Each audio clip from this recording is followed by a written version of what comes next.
1. So my mom left the picture when I was 3.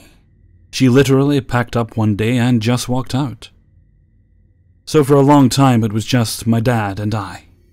I'm a male, and at the time my dad met Tammy I was 13. I was chubby and at the time small for my age. I still had my baby fat. I was and still am a nerd. So was my dad, and we shared a love of Star Wars, comic books, and science fiction. My dad decided he needed to meet someone. He was lonely, and I thought it would be nice to have a mother figure. This was before online dating, and there was still personals in the paper. My dad filled out an ad, and it wasn't long before he met Tammy. I remember him telling me about her and how happy he looked. They dated for a month before my dad figured it was getting serious, and he wanted to introduce me to her. So my dad decided to take us out for dinner, then a movie. I remember my grandma helping me to get dressed, and I was super nervous to meet her. She seemed nice at first, but even at that age I could sense something was off. We went to Sizzler's for dinner, and my dad told me to order whatever I liked. He then excused himself to the bathroom. I smiled at Tammy, went to say something, and she cuts me off, telling me my dad's been letting me eat whatever I want and that I'm a fat little piggy. She demonstrated this by actually making pig noises. I was crushed. I mean, honestly, I wasn't very heavy.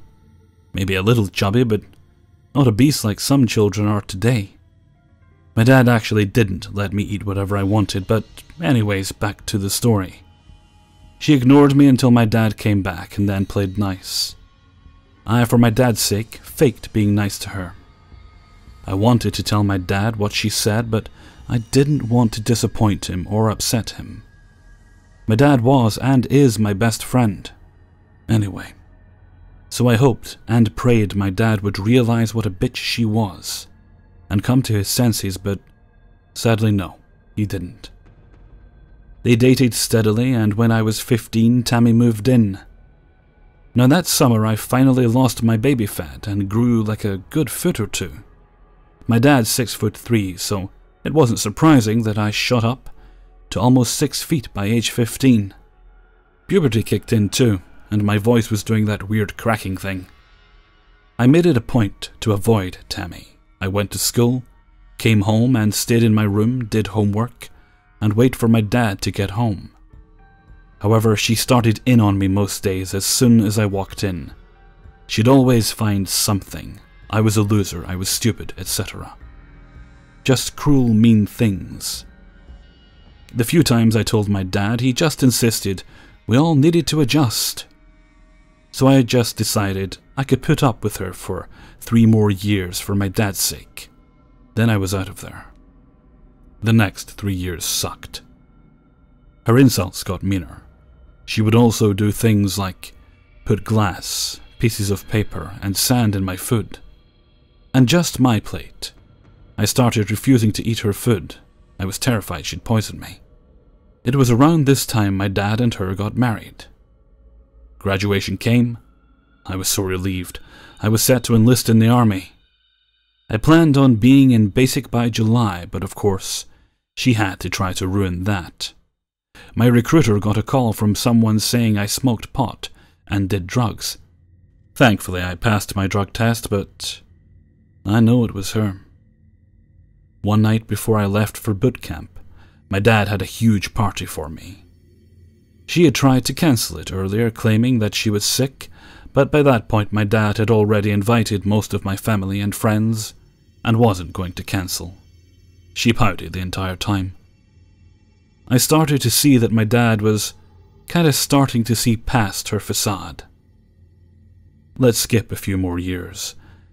And I get leave. I've been deployed twice now, and I hadn't seen my dad in 22 months, so I was dying to see him. He had told me in previous conversations that their marriage was pretty much over. She not only was controlling and verbally abusive, but a few weeks prior she had knocked my dad out with a cast iron skillet. He had given her an ultimatum of a month to get out, or he was throwing her crap out. The night I got in was late. My dad picked me up and we came home. She was gone, supposedly. She had started moving her crap into her sister's and was pretty much staying most nights there. So Dad and I eat, and we get to bed. Around 1, I feel my bed move. I'm exhausted, and figure it's my dad's dog Caesar, a German Shepherd. That's when I feel hands go around my neck, and my soldier instincts kick in. I flip the intruder over and subdue them. My dad runs in and flips the light on. He's got his gun out. Surprise, surprise. It's my step-monster. Dad calls the police, files a restraining order, serves her with divorce papers. A lot more shit happens, such as her destroying my dad's new Mercedes, but I won't bore you with details. What matters is they are divorced, and I never have to see that bitch again, so Tammy, let's not meet ever again. 2. When I was 20 to 21, my fiancé got me a job at the gas station he managed at. It was a tiny convenience store open 6 a.m. to 11 p.m. in one of the seedier parts of town. As summer was approaching, we decided that once college housing closed, we would move in together. As luck would have it, a small house opened up about 2 blocks from where we worked. It was across the street from an elementary school, and it allowed dogs and had a giant fenced-in yard. It was priced pretty perfectly as well. We ended up moving in on April of 2011. Since my boyfriend and I worked opposite shifts, the convenience store only having 1 cashier on duty at a time, we didn't see each other much. I usually had the night shift, and he took afternoons. I would walk to work most days, and as I clocked in, he'd clean up and leave in his car to do errands around town.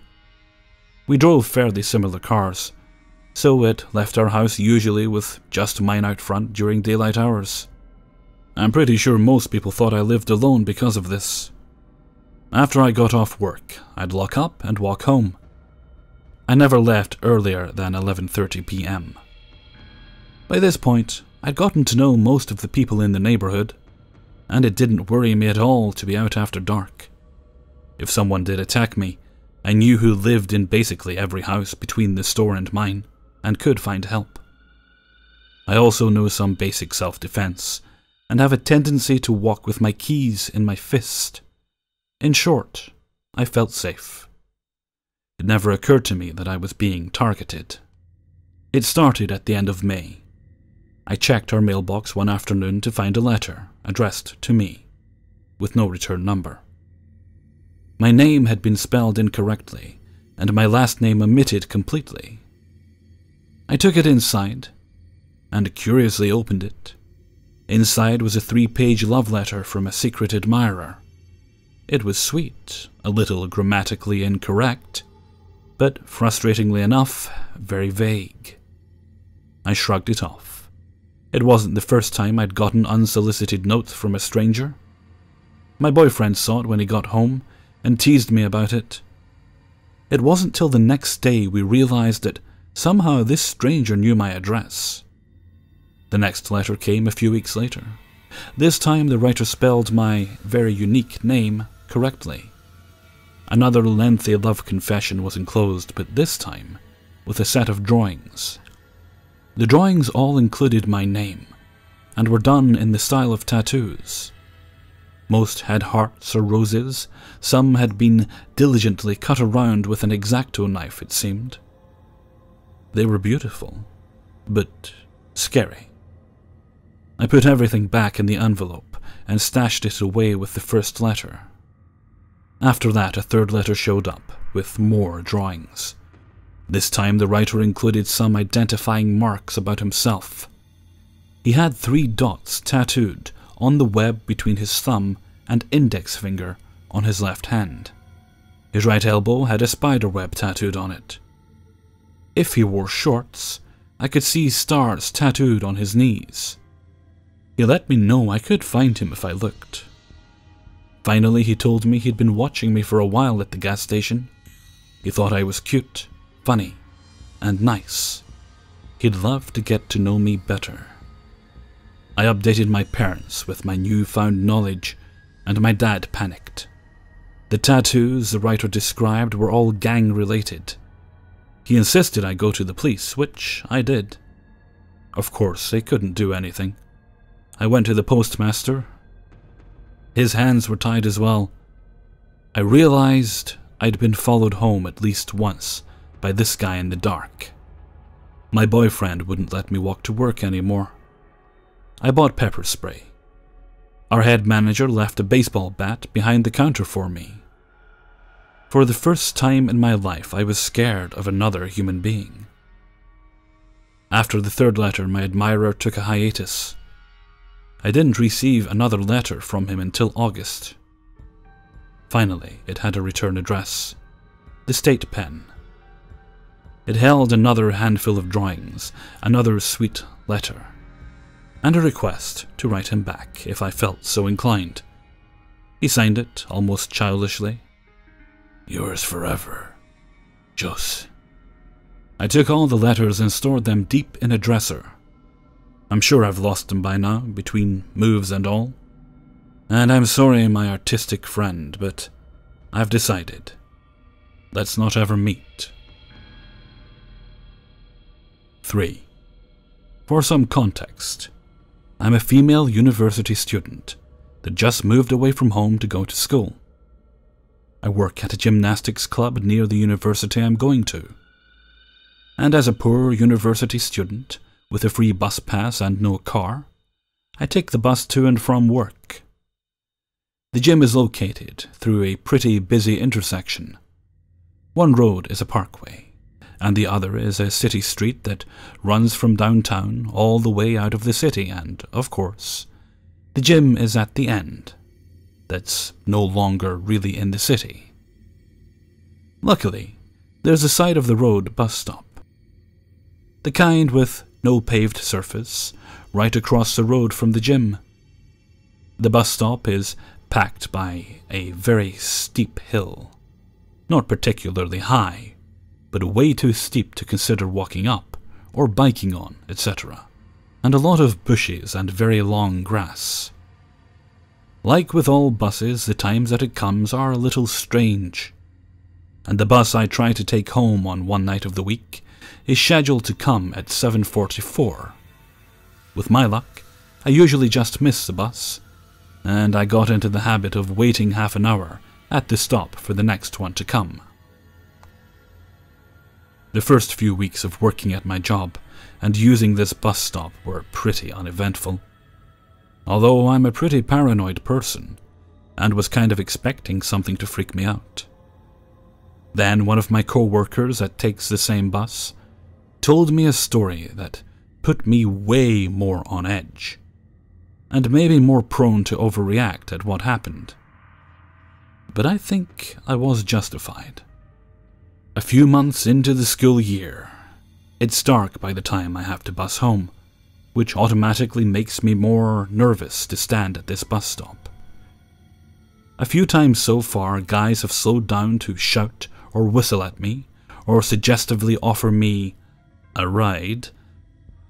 They usually don't completely stop since they're on the road, and they're just being jerks, as teenage boys are. I've encountered the same man twice though. The first time, a white Volkswagen Golf pulled up along the side of the road, about 20 feet away from where the bus stop is, off to my left side. It just sits there with its high beams on, pointing at me so I have no way of seeing the license plate when I looked over. I thought this was kind of weird, to be driving near other cars with your brights on, but brushed it off, as other cars were still driving by. And I figured the driver must be on the phone or something.